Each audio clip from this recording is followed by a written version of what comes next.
Hello everyone, how are you doing? This is MD Tech here for another quick tutorial. In today's tutorial, I'm going to show you guys how to change the portrait layout or page settings in your Google Docs to landscape view. So this should hopefully be a pretty straightforward process here, guys. And without further ado, let's go ahead and jump right into it. So all you have to do is select the File tab up in the top left, and then go down and select Page Setup.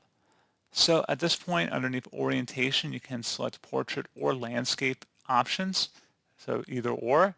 And then if you want to set this as default going forward, you can select the set as default option and then select OK.